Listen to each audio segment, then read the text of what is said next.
Hi everyone! So today I'm going to cook a Russian meatballs which is the yuzhiki.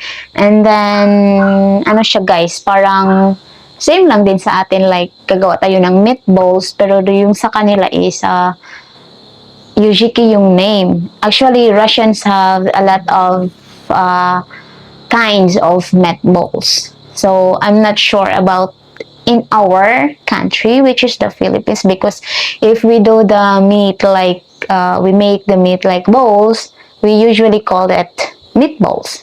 So sa Russian is they have specific name of different meatballs. So depende kung ano yung ingredients or mga pansahog na ginagamit nila, so they have the specific name of it. So sa akin ngayon is gagawa ako ng yuzhiki meatballs. So samahan niyo ako on how to make the yuzhiki. So ayan, this is our ingredients for our yuzhiki. So we have the ground meat. I will use 2 onion kasi yung isa is panghalo dito sa ating pork, and then yung isa is panggisa. Then we have the garlic, and then I will use tomato na fresh kasi we don't have tomato paste. And then yeah, naubusan kami ng tomato paste. And then hindi pa kami nakapag-grocery this month. And then I will use 1 carrot for our sauce. Actually guys, this one and then garlic and this is we will use it for our sauce.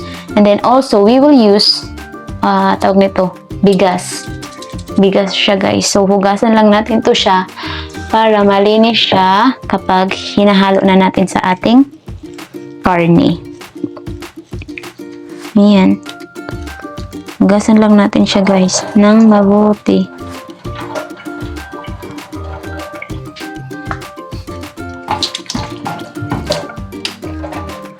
So what we will do now is hugasan natin lahat ng tawag nito, panakot, mga pansahog.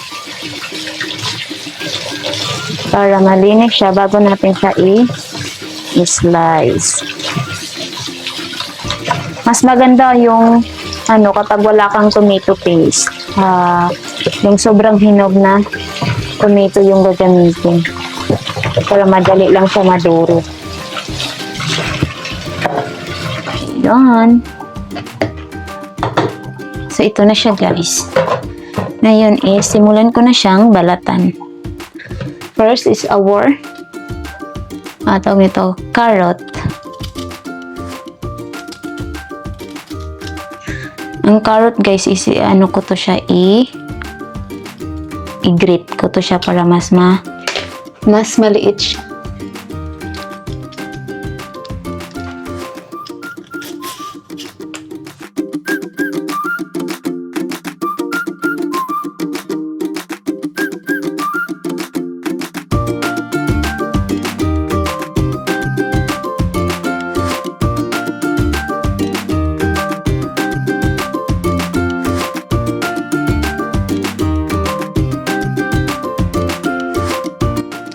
So now is i-grate na natin ang ating carrot guys.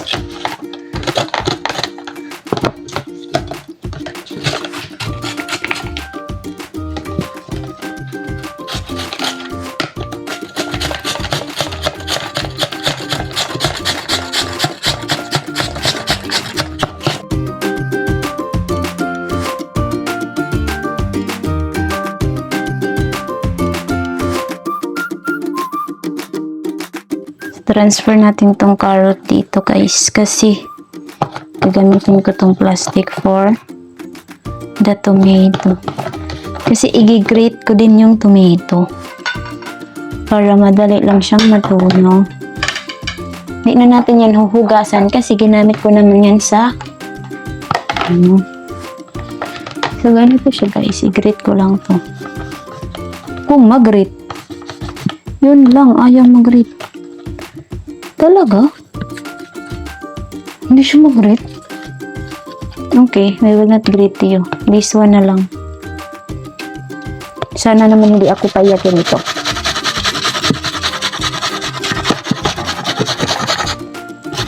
Kasi panghalo natin tong sobrang pino na onion. Panghalo natin to sa sa ating meat.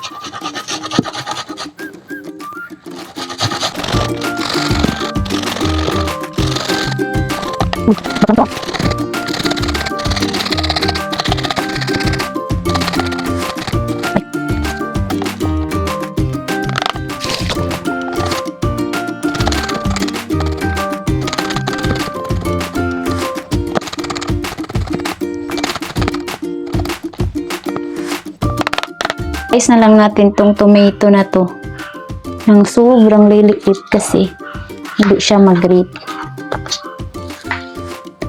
Slice na lang natin siya ng maliliit.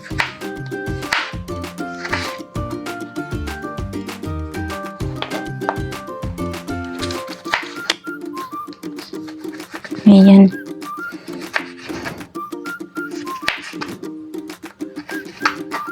Ba't hindi siya mag-grate nun? Siguro dahil sa skin niya.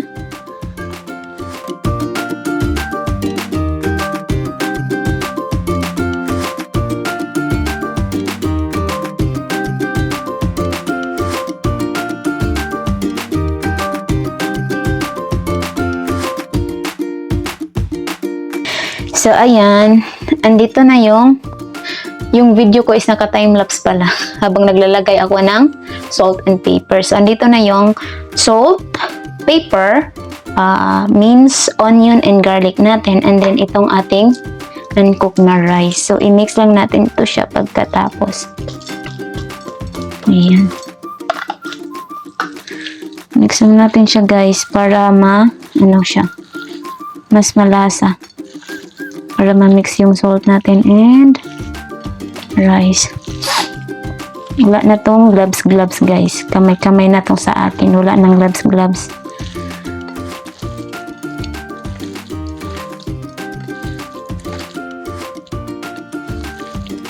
Ayan. Haluin nyo lang siya ng maigi hanggang sa mahalo na siya bago natin siya gawing bowls.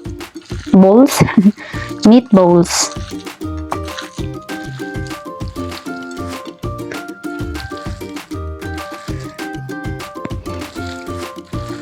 Siguro dito sa atin sa Pilipinas may mga naman siguro tayo mga specific name sa mga bawat recipe.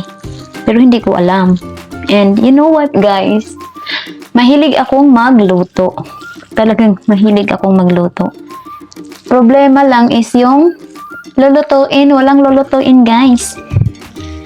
Kasi out of stock na kami. Wala na kaming masyadong stock na grocery for cooking. Kasi hindi pa kami nakapag-grocery. Ayan, parang halong-halo na siya.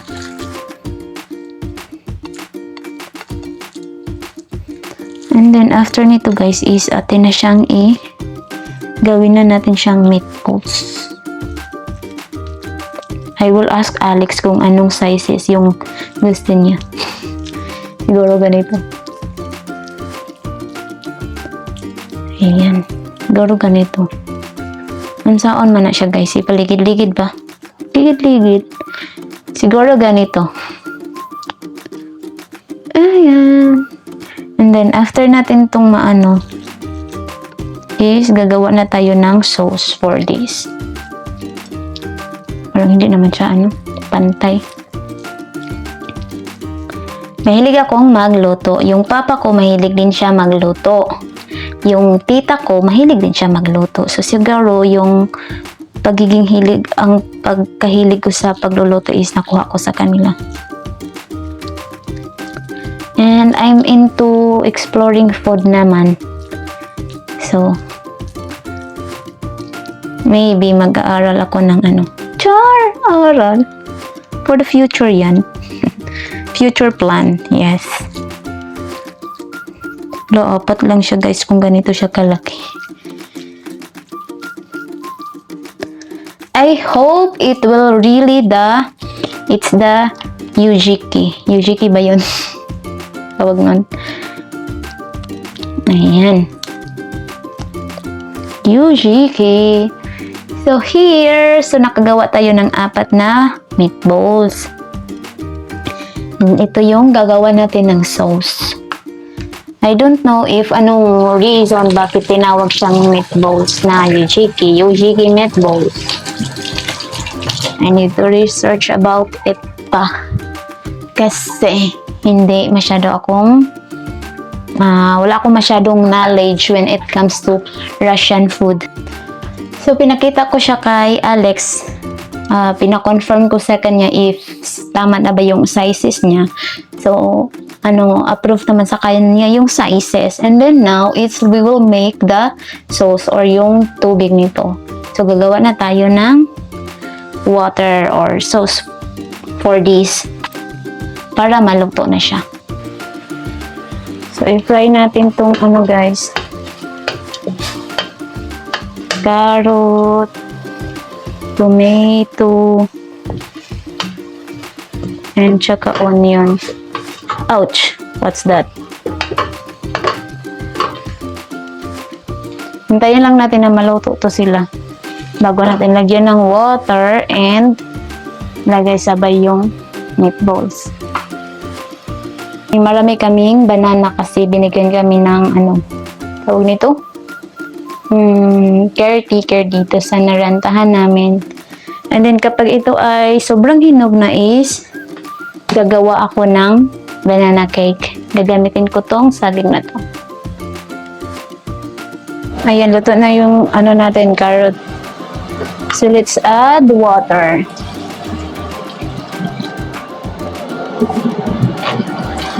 I'm not sure guys if it's really the procedure or what's this instruction on how to make the Yujiki.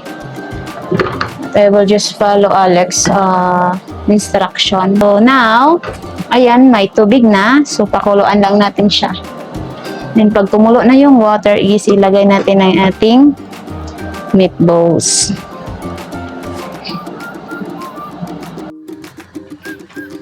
Kumulo na siya, guys. Ilagay na natin ang ating meatballs. Ouch, ang init. Sana hindi ako mapaso, aray ko.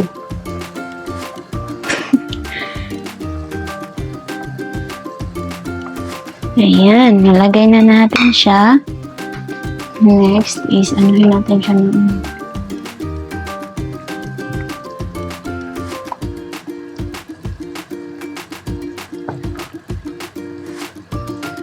So, dito is, start na natin ang ating timer ng 30 minutes. 30 minutes. Wait lang. Ayan. 30 minutes siyang pakuluan. 30 to 45 minutes hanggang sa maluto ang ating karne or meatballs. Let's cover. Yan na siya, guys. Baliktarin natin ito siya para maluto ang kabilang side. Parang masarap po. Parang masarap siya, guys.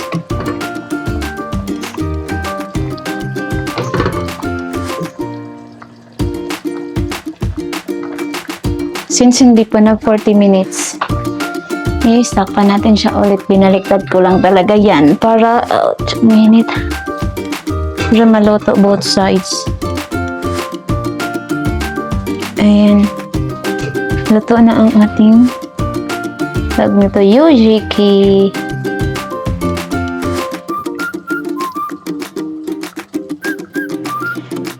And now, let's prepare Babo's soup. Soup ba tawag nito?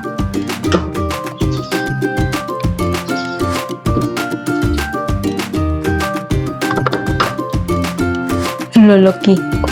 Ang lalaki niya, guys. And carrot. Kasi mahilig siya sa carrot. Ayan nga. Tignan nyo. Ay, sorry. Nakikita nyo yung rice niya.